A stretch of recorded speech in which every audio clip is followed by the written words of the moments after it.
আওয়ামী লীগ হয়তো ভুলই করছে, যদি নির্বাচনটা চালু রাখতো দেখা যেত প্রতিটা এতেই মানে ছাত্রলীগ জিততেছে। আগেও কিন্তু আওয়ামী লীগ মনে করতো কোথায় বিএনপি কোথায় জামাত, মানে বিএনপিকে তো তাও দেখা যায়, জামাতকে তো একেবারেই দেখা যায় না। শেষ এক ফ্যাসিবাদের বদলে কি আরেক ফ্যাসিবাদের কবলে কি আমরা পড়তে যাচ্ছি?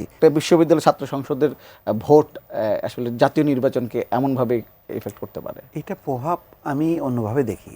দেখেন, এইটা যদি হিসাব করেন তাহলে এই শক্তিটা গত 15 বছরে শিক্ষা প্রতিষ্ঠানগুলোতে যদি কার্যকর থাকতো, তাহলে শিক্ষা প্রতিষ্ঠানকে ঘিরেই কিন্তু বাংলাদেশে দেখবেন যত গণঅভ্যুত্থান হয়েছে ঢাকা ইউনিভার্সিটি বিভিন্ন শিক্ষা প্রতিষ্ঠানকে ঘিরেই, তাহলে এই শক্তিটা কোথায় ছিল 15 বছরে? তো এই শক্তিটা আমরা দেখি নাই। হঠাৎ করে এই শক্তিটা কোথা থেকে আসলো?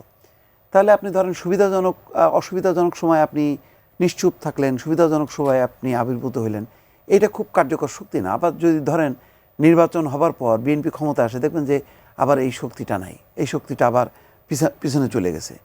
এইগুলি এইরকম মানে উঠছে নামছে, এটার উপরে ভরসা করা যায় না। গত 15 বছরে যদি আওয়ামী লীগ হয়তো ভুলই করছে, যদি নির্বাচনটা চালু রাখতো দেখা যেত প্রতিটা এতেই মানে ছাত্রলীগ জিততেছে। কিন্তু ওইটা তো প্রকৃত চিত্রটা না। প্রকৃত চিত্রটা যে কোনটা, সেটা যতক্ষণ না পর্যন্ত একটা ডেমোক্রেটিক প্রসেস একটা মানে স্টেবল না হবে ততক্ষণ পর্যন্ত কিন্তু বোঝা যাচ্ছে না। এই যে আমরা যেমন বলছি এখন যে আওয়ামী লীগ কোথাও তো নাই, আগেও কিন্তু আওয়ামী লীগ মনে করতো কোথায় বিএনপি কোথায় জামাত, মানে বিএনপিকে তো তাও দেখা যায়, জামাতকে তো একেবারেই দেখা যায় না। শেষ এটা শেষ হয়ে গেছে, এখন শুধু জামাত তো শেষ হয়ে গেছে, এখন বিএনপি শেষ হলেই মানে আওয়ামী লীগের মানে 100 বছরের ক্ষমতা পাকাপোক্ত, এইরকম একটা কিন্তু তারা ধারণা তৈরি করছিল, কিন্তু বাস্তবে তো তা না। আমি এখনও মনে করি মানে তর্কের খাতিরে আওয়ামী লীগকে একেবারে ধরেন ভুলে যান, মানে আপনি নির্বাচনের অনুমতি দেন, শেখ হাসিনা আসুক, তারপর দেখেন নির্বাচনটা হবে ওই জামাত চলে যাবে বিএনপির জোটে, আওয়ামী লীগের জোট করবে এবং ওই নির্বাচনটা হবে আওয়ামী লীগ বনাম বিএনপি। এটা হলো আপনি, এটা আমি সমর্থন করছি না বাস্তবতা, কিন্তু এটা কিন্তু বাস্তবতা। কিন্তু আপনি হয় কি মানুষের খুব বেশি দিন মানে আমরা গত 1-1.5 বছরে সরকারের এমন কোনো সাফল্য নেই, মানে জুলাই অভ্যুত্থানের এমন কোনো স্বাদ আমরা পাচ্ছি না যেটা দিয়ে আমরা একেবারে মুছে ফেলতে পারি, বরং ব্যর্থতার সমস্ত দেখেন আপনার যতগুলো সংস্কার, ইফতেখারুজ্জামান সহ সবাই বলছেন যে সংস্কার ব্যর্থ হয়েছে, কিছুই হয়নি। কিছু হয়নি মানে কি, মানুষের হতাশা আছে, এর মধ্যে মানুষের অর্থনৈতিক মানে পরিস্থিতিটা খারাপ হয়েছে, সব মিলে অনেকে বলে না যে আগেই তো ভালো ছিলাম, এরকম কথাগুলি যে আসছে এইগুলি মাথার মধ্যে রাখতে হবে। ধরেন আমি নিজেও ব্যক্তিগতভাবে যদি আমারে জিজ্ঞাসা করেন, মানে আমরা আমাদের অবস্থান থেকে কম যুদ্ধ করি নাই, কিন্তু যদি বলেন যে মানে আপনি কি এখন খুব স্বাধীনতা এনজয় করছেন, না মোটেই এনজয় করতেছে না, বরং আমি শঙ্কা দেখছি। আমার কাছে মনে হচ্ছে এক ফ্যাসিবাদের বদলে কি আরেক ফ্যাসিবাদের কবলে কি আমরা পড়তে যাচ্ছি। তা মানে এইটা ব্যর্থ হচ্ছে কেন? ইউনূস সরকার ব্যর্থ মানেই তো পরাজিত যে শক্তি সেই শক্তির জয়। তাহলে সেই শক্তি যদি নির্বাচনে আসে সেটা কি সামাল দিতে পারবে? তার কি সমর্থন নেই?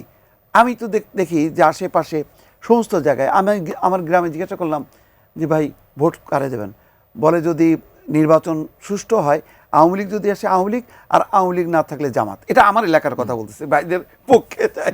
হ্যাঁ, কিন্তু ওই যে এটা হলো আমি আরও 1.5-2 মাস আগের কথা বলছি, এখন হয়তো আবার অবস্থা পরিবর্তন, এখন হয়তো তারা বলবে বিএনপি, মানে পাল্টাচ্ছে।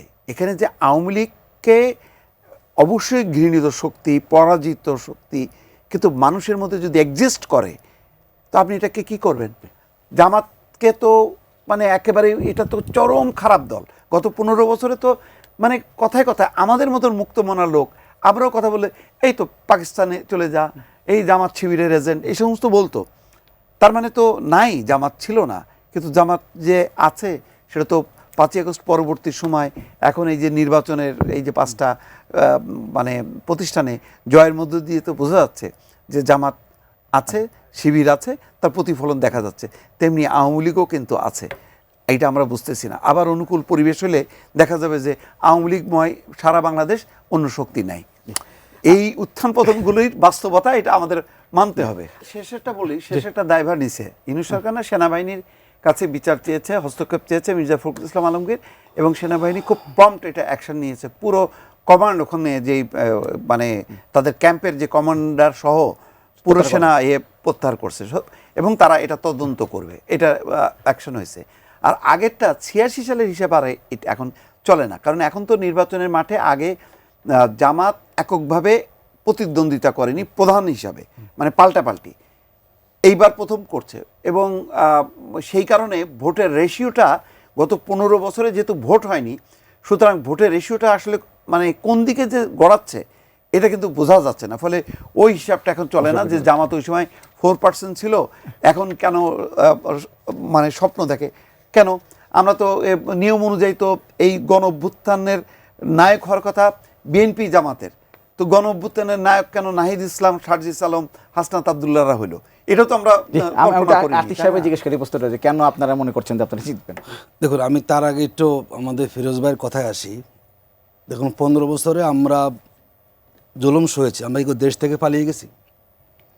আওয়ামী লীগ এই জন্য মিলবে না যে আওয়ামী লীগ পালিয়ে গেছে, একটা গণ বিপ্লবে আওয়ামী লীগের পতন ঘটেছে।